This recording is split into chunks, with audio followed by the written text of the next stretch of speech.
श्री हनुमान जी के इशारे से किया हो। बड़ी अद्भुत छवि है वो। हाँ हाँ,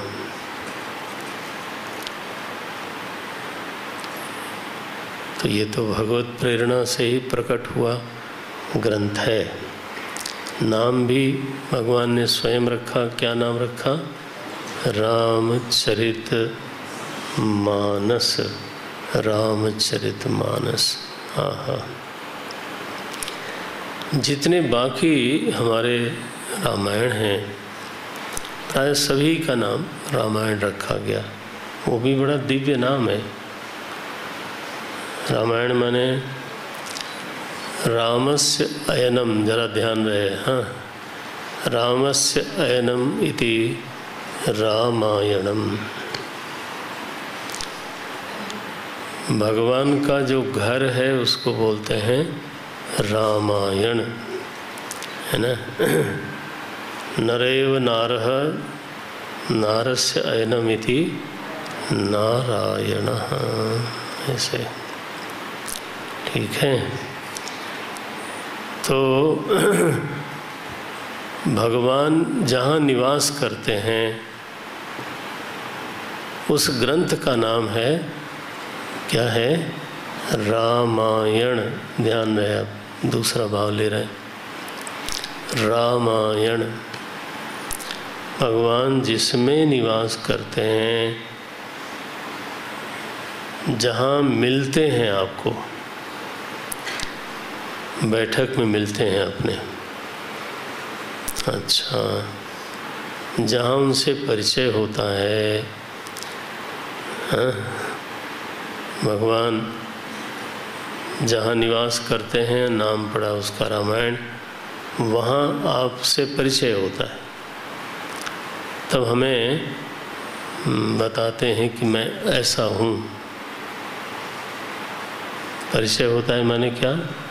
मैं ऐसा हूँ, मेरा स्वरूप ऐसा है, मेरा रूप ऐसा है। दो अलग अलग चीज़ें हैं। मेरा स्वरूप ऐसा है, मेरा रूप ऐसा है। हाँ, मेरा चरित्र ऐसा है, मेरे गुण ऐसे हैं, मेरा नाम ऐसा है। राम स्वरूप तुम्हार, बचन अगोचर बुद्धि पर। देखो, परिचय दिया ना, भगवान के स्वरूप का परिचय दिया। आपका स्वरूप कैसा है? बचन अगोचर बुद्धि पर, बुद्धि से भी अतीत है। एक परिचय हो गया। किसका परिचय है ये? राम जी के स्वरूप का परिचय है। रूप का परिचय वो तो चूँकि सगुण हो गया ना, तो बहुत हो गया फिर। क्योंकि बाल रूप का एक परिचय है, किशोर। हाँ हाँ, किशोर भगवान, उनका दूसरा परिचय है। युवा भगवान, उनका तीसरा है। वनवासी भगवान, उनका चौथा है। हाँ हाँ, वनवासी, गांववासी, गांव में भी बीच बीच में ठहर जाते हैं कुएं के पास। जानकी मैया को कहीं थकान ज़्यादा हो गई तो भगवान देखो कैसे बहाना बनाते हैं। तो वो उनको ऐसे नाटक करते हैं कि जैसे कांटा कुछ लग गया लगता है। तो बैठ गए, वो कांटा झूठ मूठ का, कांटे को 1 घंटा निकालते हैं। असली बात यह है कि थक गई हैं जानकी जी, उनको आराम देना है। इसलिए 1 घंटे श्रीमान जी ने, हाँ, क्या पता नहीं आप लोगों ने कभी ये लीला करी होगी कि नहीं, मुझे तो डाउट है। क्योंकि ऐसी लीला करने के लिए समझदारी बहुत ज़रूरी है।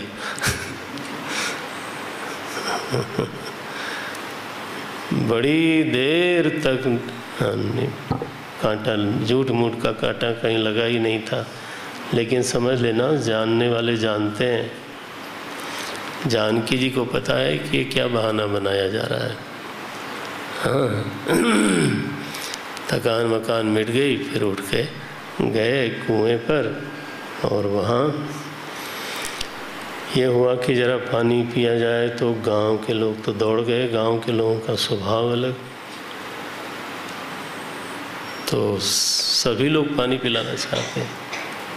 और बीच में आपने लीला सुनी होगी, बीच में गांव की माताएं आ गई, बूढ़ी भी और युवती भी, और वो सबकी एक ही परम जिज्ञासा है, अथा तो ब्रह्म जिज्ञासा नहीं,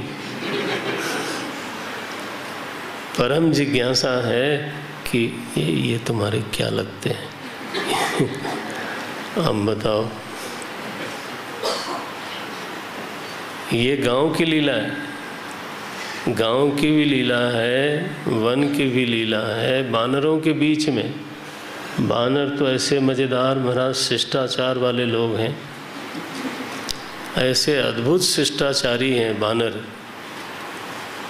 भगवान बैठे नीचे पेड़ के, तो उसी पेड़ के आसपास जितने ज़्यादा बैठ सकते थे बैठ गए, और सबकी पूंछ, हाँ, सबकी पूंछ नीचे लटकी हुई है। भगवान बेचारे, उन्होंने सोचा होगा कि हमारे प्रारब्ध में क्या क्या है। प्रभु तरुतर कपिडार पर कितने शिष्टाचारी लोग हैं। जनरली सेवक नीचे बैठता है, यहाँ बानर ऐसे बढ़िया सेवक हैं, सब के सब ऊपर बैठते हैं। प्रभु तरुतर तरुतर कपिडार पर ऐसे अशिष्ट हैं, तब भी ते की आप समान। हाँ, उनको अपने बराबर का पद दे दिया महाराज। तो ये पता कहाँ लगेगा? बोले रामायण में ही लगेगा। वही बताते हैं कि मेरे इतने रूप होते हैं, मेरी ये लीलाएं होती हैं, मेरा ये स्वरूप है, मेरा ये रूप है, मेरे ये गुण हैं। क्या गुण है? केवट कहता है महाराज मैं आपका मर्म जानता हूँ। अब बताओ, कोई साधारण सा आदमी भगवान के सामने खड़ा हो के बोले तुम्हारी एक एक चाल जानता हूँ,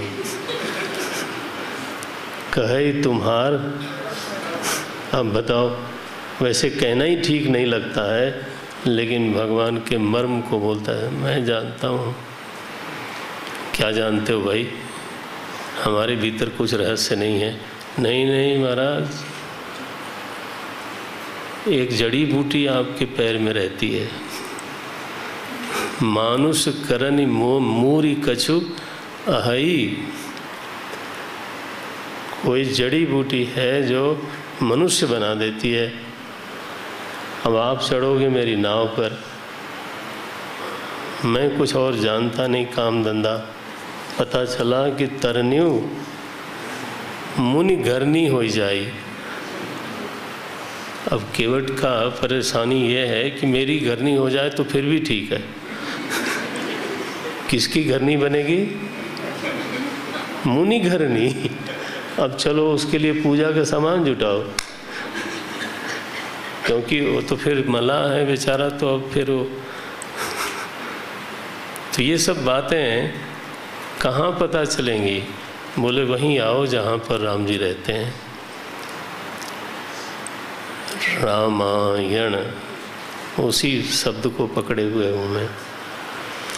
रामायण, राम जी का घर है ये, राम जी इसी में रहते हैं, यहीं उनका परिचय मिलता है। हाँ हाँ, तो रामायण जी ऐसे हैं, यही स्वरूप, यही रूप, यही गुण, यही चरित्र। अगर भगवान के चरित्र को जानना है तो रामायण के पास तो आना ही पड़ेगा। करत चरित नर अनुहरत संस्कृति सागर सेतु। भगवान चरित्र करते हैं, लोग उसके पीछे पीछे चलते हैं, तो समझो उनको भव सागर के ऊपर पुल बन गया। तो रामायण शब्द भी बहुत प्यारा है। हमने 2 शब्द सुनाए आपको, रामचरित मानस, दूसरा क्या है, रामायण। ये रामायण, मैं किसी का इसमें से निषेध नहीं कर रहा हूँ। बात केवल इतनी है कि शिव जी को ये शब्द ज़्यादा प्यारा लग गया, तो ताते रामचरित मानस बर धरेऊ नाम ही हेरी हरषि हर। अब आप ये कहोगे कि कितनी चौपाई याद करके बैठूं मैं। जितनी बैठ सकते हो उतनी बैठो। है ना। ताते रामचरित मानस बर धरेऊ नाम ही हेरी हरषि हर। बोले लेकिन रामचरित मानस ही क्यों रखा? बोले इसलिए कि ये रचना मैंने भीतर भीतर करी और बहुत दिनों तक उसको प्रकाश नहीं किया।